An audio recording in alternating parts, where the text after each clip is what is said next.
Saudações, pessoal. Bem-vindos e bem-vindas ao Informar Direito. Eu sou Paulo Thiago Fernandes Dias, advogado, pesquisador, professor universitário e também youtuber.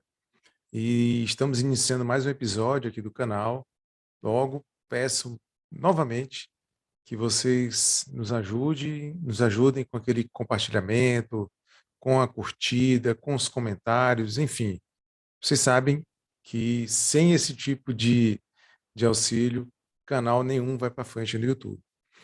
Lamentavelmente, nós vamos trabalhar de um tema desagradável, né? Vou repercutir com vocês questões jurídicas envolvendo o caso que foi denunciado como furto de lixo, né, no interior do Rio Grande do Sul.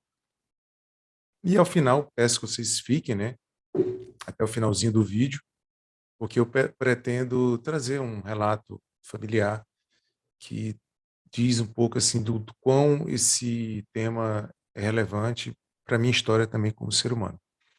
Deixo aqui hipotecado meu agradecimento ao defensor público Clóvis Neto, que me ajudou com algumas informações, né, para que eu pudesse trazer também aqui para o canal informações bem precisas e sem fazer nenhum tipo de leitura tendenciosa da matéria, tá? Então, eu vou compartilhar com vocês um pequeno roteiro que eu preparei e para que a gente possa ter mais uma organização aqui acerca da exposição da matéria. Então está aqui o título da fala de hoje seria Liberdade por um lixo, o sistema penal é a criminalização da miséria, dentro de uma perspectiva dogmática também que nós vamos fazer sobre qual seria a fundamentação adequada, né, para a hipótese, e também essa crítica criminológica que é feita, já que nós temos, sim, uma perseguição implacável do sistema penal às pessoas que se encontram numa situação de pobreza muito grande no país, e isso não vem de hoje. Tá? Então, a gente traz aqui um resumo do caso, né, do que eu tive conhecimento. A denúncia foi oferecida contra duas pessoas. Essas pessoas foram denunciadas por terem adentrado numa área restrita de um supermercado de Uruguaiana, no interior do Rio Grande do Sul, e, ao se dirigirem a um local em que é utilizado como descarte, né, ou seja, em que é deixado aquilo que não serve mais para o supermercado, como material estragado, eventualmente peças defeituosas, etc. Essas pessoas abriram um local em que esse material estava lá depositado e aí retiraram material como comida vencida, né? Queijo, salame e coisas do tipo, bacon, né? A denúncia relata isso.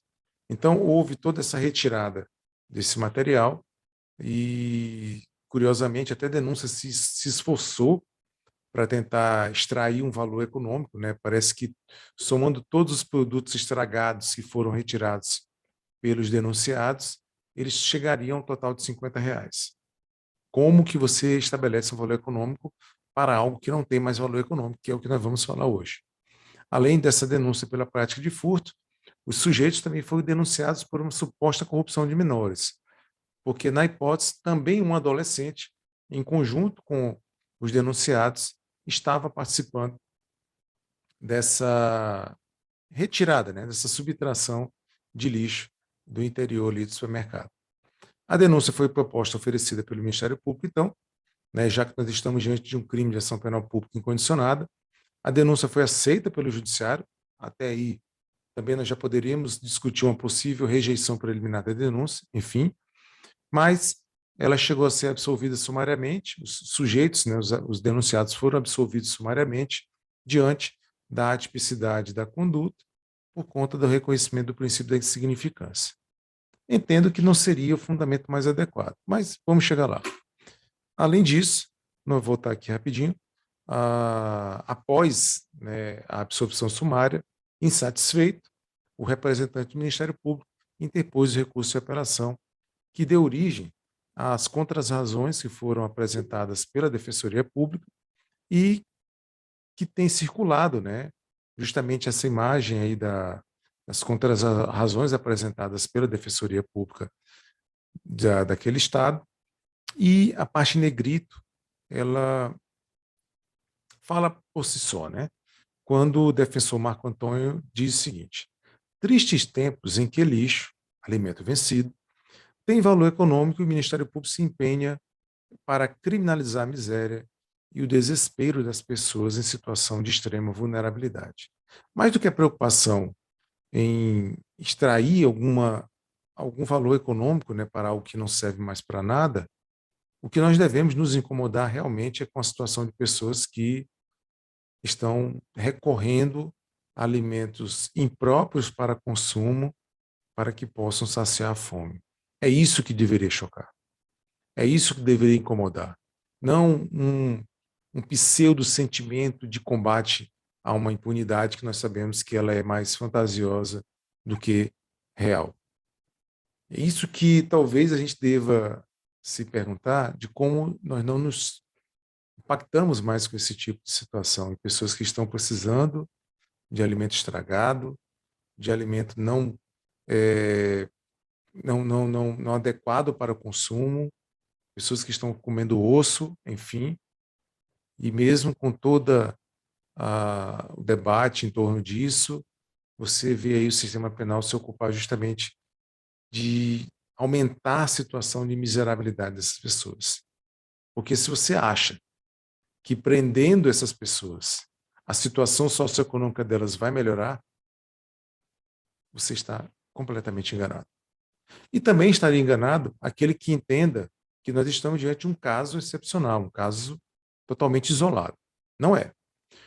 O Supremo Tribunal Federal, nesse acórdão primeiro aqui, ele já teve a oportunidade de discutir sobre a atipicidade ou não da conduta de alguém que furta material reciclável, ou seja, lixo reciclável. E aqui, vejam, é bem diferente da hipótese que nós estamos discutindo, porque o lixo reciclável, a depender da sua quantidade, ele pode ter um valor econômico considerável. Na hipótese, os bens, ou o material reciclável, melhor dizendo, não chegava a R$ 30, ou não passava de R$ 30. O Supremo Tribunal Federal aplicou insignificância à hipótese. Mais abaixo, isso ano 2021, tá? Mais abaixo, em 2020, o STJ se deparou com a situação de que, embora não se tratasse de alimentos, mas sim de produtos quaisquer, produtos materiais como roupas, etc., que foram descartadas. E há uma declaração da própria vítima nos autos dizendo, olha, eu mesmo coloquei esse material, esses produtos para fora de casa, eu não queria mais. Mesmo assim, as pessoas foram condenadas e denunciadas. Denunciadas e condenadas, corrigindo aqui a ordem. Foram denunciadas e condenadas, e a condenação só foi derrubada em sede de Superior Tribunal de Justiça, com a decisão da ministra Laurita Vaz. Tá? Aqui é um lixo, só que é um lixo de material não perecível. Bom, os fundamentos que seriam favoráveis à absorção, e eu trago aqui uma abordagem de alguns textos que foram elaborados sobre o assunto. No início, o texto do Maurício Santana dos Reis, em que ele aborda 3 possíveis caminhos para o reconhecimento para a fundamentação dessa absorção, né, dos denunciados pela prática do furto de lixo lá em Uruguaiana. Voltando. Primeiro, reconhecimento da insignificância, que é um princípio de política criminal que é voltado justamente para reconhecer que determinadas condutas, ainda que você possa fazer uma adequação formal ao tipo penal, mas que do ponto de vista material você não tem uma efetiva lesão ao bem jurídico tutelado.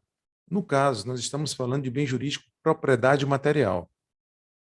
Eu posso alegar que há uma lesão ao patrimônio jurídico, no caso, a propriedade, ao bem jurídico, uma propriedade material do supermercado que havia descartado aquele alimento estragado ou vencido. Porque se você entende que em algum momento o supermercado teve prejuízo, esse prejuízo aconteceu não no momento em que os denunciados retiraram os alimentos vencidos do lixo, mas sim a partir do momento que os alimentos venceram. E que, portanto, o supermercado não pôde comercializá-los. Por isso que ele os desprezou, descartou. Então, no momento em que houve o vencimento dos alimentos, o supermercado experimentou um prejuízo patrimonial. Certo? Bom, insignificância conforme construção jurisprudencial ela vai se verificar quando você tem uma mínima ofensividade da conduta, é o que acontece. A inexistência de periculosidade social do ato também está presente. Reduzido o grau de reprovabilidade do comportamento. O absurdo é a denúncia em si. Porque o que nós deveríamos, como eu já disse, nos chocar é justamente quando nós sabemos que há pessoas passando fome e precisando do lixo para saciarem esse sentimento ou essa necessidade. E a inexpressividade da lesão provocada, já que você tem uma situação aí de material que já havia sido descartado, você não tem como apontar nenhum tipo de lesão. Em alguns momentos, eu vou voltar a esse tema em outro vídeo, os tribunais vêm, e principalmente a justiça de piso, vem negando a incidência da insignificância, quando, por exemplo, o denunciado ou o condenado, ele tem maus antecedentes ou reincidência, o que é um entendimento bastante equivocado e, em momento oportuno, a gente vai repercutir isso aqui com vocês. Mais uma situação seria também, pelo Maurício, a ausência de ilicitude, porque você teria aqui uma verificação do estado de necessidade. E, portanto, um dos elementos do crime estaria aqui rechaçado, já que você poderia ainda cogitar de uma tipicidade material e formal, porém, o fato seria ilícito. Você não veria nenhum tipo de irregularidade, porque nós estaríamos diante do reconhecimento do estado de necessidade. Segundo o qual, considera-se em estado de necessidade quem pratica o fato para salvar de perigo atual que não provocou por sua vontade, nem podia por outro modo evitar, direito próprio ou alheio, cujo sacrifício nas circunstâncias não era razoável exigir-se. Eu não consigo verificar aqui a incidência de estado de necessidade, haja vista que em nenhum momento eu verifico a violação de qualquer direito alheio. No máximo, você pode entender que houve ali uma invasão de propriedade, mas mesmo assim, isso não estaria dentro da discussão envolvendo o tipo penal de furto, pelo menos na minha leitura.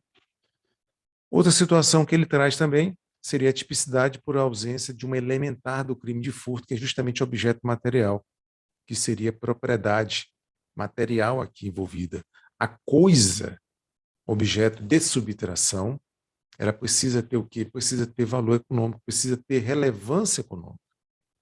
Isso a doutrina tradicional já traz, inclusive quando descarta a possibilidade do tipo penal de furto, por exemplo, se ocupar de bens que não tenham valor econômico, que possam ter um mero valor sentimental. Mas até isso difícil nós trazermos aqui para o caso, porque qual o valor sentimental que você tem por algo que você jogou fora? Tanto que os autos mencionam que quando os denunciados devolveram os bens subtraídos, esses bens voltaram para a seção de descarte. Ou seja, em nenhum momento havia interesse por parte do supermercado em relação naqueles produtos já vencidos. Acredito, e aqui que você possa ter, por exemplo, a discussão acerca de se há eventual debate da propriedade. Você tem ainda, como por exemplo, como eu já mencionei anteriormente, qualquer ausência de valor econômico do lixo. Além disso, você também não pode verificar que, por exemplo, as correntes que tratam aqui da consumação do crime de furto estejam presentes, né? Seja ela a primeira, contra Ectácio, até outras, que são as mais adotadas pelo CJ, por exemplo, porque você não vê nenhum tipo de incidência, né, por parte dos denunciados, no sentido de evitarem ou de impedirem que a vítima tenha poder de disponibilidade sobre a coisa. Porque a vítima já se desfez da coisa. Então, em nenhum momento você tem até dificuldade de como aplicar aqui a corrente que é adotada pelos tribunais superiores para designar, por exemplo, quando o furto foi praticado. Então, isso é um ponto realmente também relevante que debate como a denúncia em si ela é muito afastada de uma técnica jurídica que deveria ter sido observada na hipótese. O STJ já se deparou em situações em que ele define, de fato, quando o crime de furto está caracterizado. Um trecho aqui desse inventário que eu trago para vocês, nós temos aqui, ó, para que haja o crime de furto é necessário que o bem jurídico patrimônio seja afetado de alguma forma com a subtração do bem em si mesmo. Bom, quando, voltando à hipótese do supermercado, quando que o supermercado enfrentou, encarou uma perda do seu patrimônio? No exato momento que os alimentos venceram. E justamente em razão do vencimento dos alimentos, o supermercado não poderia mais deixá-los à mostra do público para fins de comercialização. Por isso que ele jogou fora. Então percebam que aqui, seja por uma perspectiva doutrinária, ou até mesmo quando você vai recorrer à jurisprudência já consolidada no assunto, você não tem a menor condição de enquadrar a prática, a subtração, a retirada, né, de material estragado ou vencido para consumo como objeto material do crime de furto. Além disso, o defensor Domingos Barroso e outros colegas de defensoria pública emitiram, né, um texto que foi publicado no site J, e que eles entendiam justamente que você estava diante de um crime impossível, que é aquele crime que não pode se consumar em razão da ausência em razão da presença, né, da absoluta impropriedade do objeto. Então, talvez seria a fundamentação mais adequada aqui. O fato é atípico em razão da própria atipicidade da conduta que se dá em razão da impossibilidade do crime ser cometido. E é chocante isso, né? Você tem toda essa situação e, mesmo assim, há uma resistência por parte do sistema penal em ir atrás e ao encontro desse tipo de pessoa, porque, na verdade, você está justamente levando o sistema penal como instrumento de potencialização da pobreza e de piora da situação das pessoas que são almejadas, né? O Heleno Fragoso, ele traz uma colocação muito interessante que cai com uma luva aqui no que nós estamos falando. Toda justiça é uma justiça desigual, mas a justiça criminal é a justiça desigual por excelência. E justamente porque ela tem justamente esse poder de piorar a situação das pessoas. Como eu perguntei agora há pouco, como esperar que uma pena de prisão, e os denunciados chegaram a ser presos, como esperar que uma pena de prisão possa melhorar a situação de pessoas que estão invadindo o lixo, revirando o lixo atrás de comida?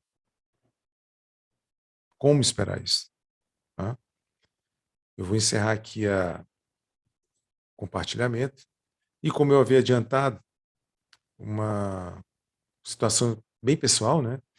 Eu sou filho de Antônio, eu sou neto de Antônio Fernandes Lima, meu falecido avô paterno, que durante a década de 20 e 30 ali, mais ou menos, ele, juntamente com sua família, fugiram do estado do Ceará, acometido à época por uma seca devastadora, que fez com que a família praticamente fugisse da morte, fugisse da fome e da sede.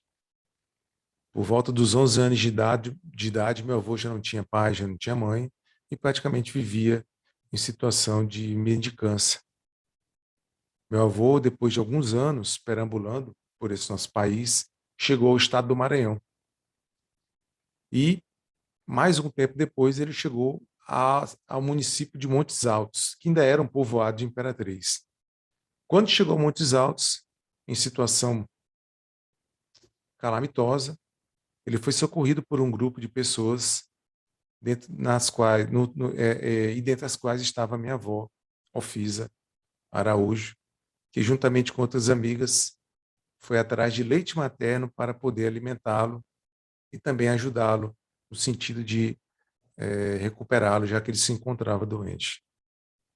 E meu avô me falava, e me falou várias vezes, o quão ruim era sentir fome. Então aqui eu tenho que agradecer por nenhum promotor, nenhum policial ter aparecido para prender meu avô por mendicância à época, né, contravenção penal, ou eventualmente por ter revirado algum lixo durante sua trajetória, até que ele conseguisse ser de fato acolhido e tratado como ser humano. Então é isso, pessoal. que a gente possa refletir e, de fato, entender que o papel do direito penal não é justamente como instrumento de piora da condição das pessoas, principalmente aquelas que já se encontram em situação difícil. Um grande abraço, curta, compartilhe e fique atento aí para as próximas publicações do canal. Tchau, pessoal. Fechando aqui a nossa apresentação de hoje.